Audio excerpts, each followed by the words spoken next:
안녕하세요. 이현우 작가입니다. 최근 우리나라 경제는 IMF 때보다 더 힘듭니다. 환율 폭등했고 중견건설사들 계속 부도나고 있고 대한민국 최고 기업 삼성도 밀리고 있습니다. 그리고 포항제철도 공장 폐쇄하고 롯데그룹도 유동성 위기 찾아오고 홈플러스는 기업 회생을 신청했습니다. 자영업자도 2달 만에 20만 명이나 폐업했다고 합니다. 이런데도 경제 위기가 아니다 말하는 사람들이 있습니다. 정말 조심해야 합니다. 그리고 우리나라 언론과 정부는 아직도 부동산만 살리려고 밑빠진 독에 물 붓기식으로 지원을 멈추지 않고 있습니다. 지금 당장 부동산 거품을 제거하고 건설사를 구조조정해서 부동산 정상화를 하지 않는다면 우리나라 경제는 그 어떤 방법으로도 살릴 수 없는 수준에 왔습니다. 지금 비정상적인 부동산 때문에 나라 경제가 IMF 때보다 더 힘듭니다. 오늘은 그 상황을 알아보겠습니다. 지금 가장 타격이 큰 곳이 자영업입니다. 2달 사이에 20만 명이나 폐업했다고 합니다. 2달 전에는 570만 명이었는데 지금은 550만 명으로 20만 명이나 줄어들었습니다. 20만 명이면은 도시 세계 전체가 실업자가 될 정도로 심각한 수준입니다. 그리고 자영업자가 너무 힘들어서 자영업자 비중이 전체 취업자의 19.7%로 줄어들었습니다. 통계 작성하고 나서 가장 적은 자영업자 수치를 기록했습니다. 자영업자들이 이렇게 계속 힘들어하고 있는데 그래프를 보시면은 작년 11월부터 폐업하는 속도가 더 빠르게 진행이 되고 있습니다. 지금 자영업자들 안타깝지만 더 어려움에 처할 것 같습니다. 지금 자영업자들이 가장 힘들어하는 부분이 원자재값, 그리고 임차료, 대출 상환 원리금, 그리고 인건비 이런 부분들이 어렵다고 합니다. 사람들이 대출 때문에 소비를 하지 않으니까 진짜 마음 아픈 이야기지만 좋아질 기미가 보이지 않습니다. 그러면 자영업만 어렵냐? 상장된 기업들, 여기도 지금 위험합니다. 상장 기업 중에 좀비 기업, 그러니까 이자도 못 갚는 기업 비율이 급격하게 증가해서 2024년 9월에 21.8% 전체 기업 중에 5곳 중에 한 곳이 이자도 제대로 못 내는 기업이 되었습니다. 지금 좀비 기업 비율이 21.8%로 높아졌는데 중소기업 비율이 훨씬 높습니다. 중소기업은 3개 중에 1개가 한개 기업, 좀비 기업입니다. 대기업들은 10개 중에 1개가 좀비 기업이라고 합니다. 중소기업이 지금 훨씬 더 어려운 상황에 처해 있습니다. 그리고 좀비 기업들 업종별로 살펴보면은 제조업이 56%를 차지하고 있습니다. 우리나라에서 양질의 일자리를 만들어내는 제조업이 지금 가장 위험합니다. 환율이 높아진 만큼 원자재 부담 엄청나게 힘들 것입니다. 지금 자영업이나 기업들 원자재 재료비 이런 것으로 엄청나게 힘들어하고 있기 때문에 사실 물가 잡는 게 최우선 과제가 되어야 합니다. 지금 물가를 못 잡는다면은 그나마 살릴 수 있는 기업들도 같이 다 죽는 그런 사태가 발생할 겁니다. 지금 한국은행이 물가를 포기하고 금리를 내렸기 때문에 더 위험해진 상황입니다. 그래서 우리나라 주식시장에서 코스피 시장에서 외국인들이 짐 싸서 계속 나가고 있습니다. 지금 2024년 8월부터 7개월 연속 외국인들이 우리나라 시장에서 주식을 팔고 떠나고 있습니다. 7개월간 25조 넘게 팔았는데 금리를 내렸음에도 불구하고 외국인들이 떠난다는 거는 외국인들 보기에도 지금 이 상황이 해결되지 않겠다 그렇게 생각하고 있는 겁니다. 그리고 지금 우리나라가 IMF 때보다 위험한 게 IMF 때는 기업 부채만 109%로 높았습니다. 가계 부채는 50%도 안 되는 건전한 상황이었기 때문에 어느 정도 버틸 수 있었고 구조조정하고 금방 일어날 수 있었습니다. 하지만 지금은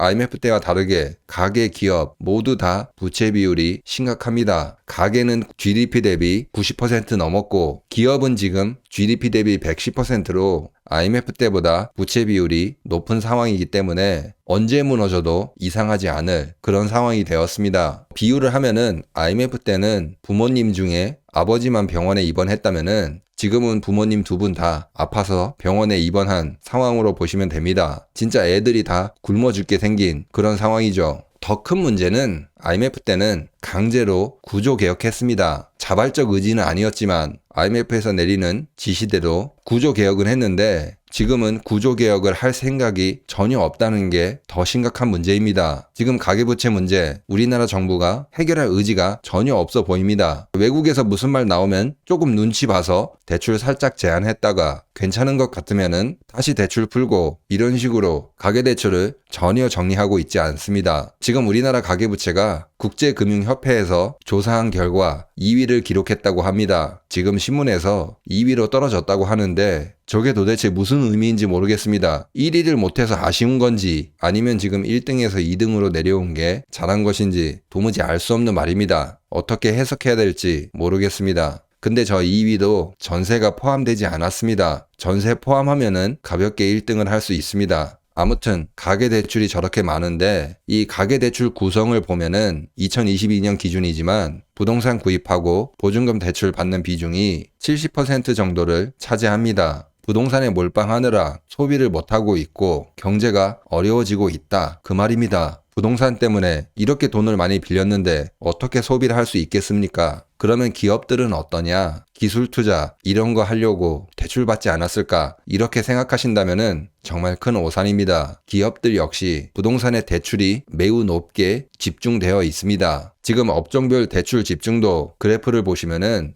전체 업종 23개 중에 부동산이 가장 대출 집중도가 높습니다. 지금 맨 위에 빨간색 막대 그래프, 이 부동산이 다른 업종에 비해서 대출 집중도가 압도적으로 높다고 나와 있습니다. 개인이건 기업이건 모두 다 부동산에 몰빵했기 때문에 나라 경제, 기술 경쟁력 이런 것들이 당연하게 뒤처지게 되는 겁니다. 자원도 없는 나라에서 이제 인구도 줄어드는 그런 나라에서 어떻게 경제가 발전합니까? 당연히 쪼그라들게 되는 것입니다. 그런데 이런 상황에서 정부는 뭐 하고 있죠? 미분양을 매입해주고 토지 거래 허가를 풀어주고 있습니다. 이 부실들을 구조 조정할 생각은 전혀 없고 부실을 부실로 덮자 이러고 자빠져 있습니다. 그렇기 때문에 지금 우리나라 경제 상황 당분간은 살아날 기미가 전혀 보이지 않습니다. 진짜 이럴 돈이 어디 있습니까? 미분양으로 돈 낭비하고 토지거래 허가 이런 것으로 행정력 낭비하고 지금 이럴 틈이 어디 있습니까? 지금 힘을 저런 데 쏟아부을 때가 아니라 지금 우리나라 인재가 유출되고 있는데 이 사람들 잡는데 돈을 쏟아붓고 행정력을 동원해야 합니다. 지금 부동산 거품이 터지면서 부실이 터지고 있는데 지금 이거를 언론과 정부 그리고 기득권들 구조조정하지 않고 부실을 부실로 덮으려고 하는 그런 노력을 한다면은 우리나라 경제는 안타깝지만 살아날 희망이 없을 겁니다. 지금 고액 자산가들 부동산 비중 줄이고 예금 채권 이런 것을 늘리고 있습니다. 여러분들도 현금성 자산을 늘려서 위기를 잘 대비하시기 바랍니다. 네, 그러면 오늘 영상은 여기서 마치도록 하겠습니다. 구독과 좋아요 꼭 부탁드립니다. 감사합니다.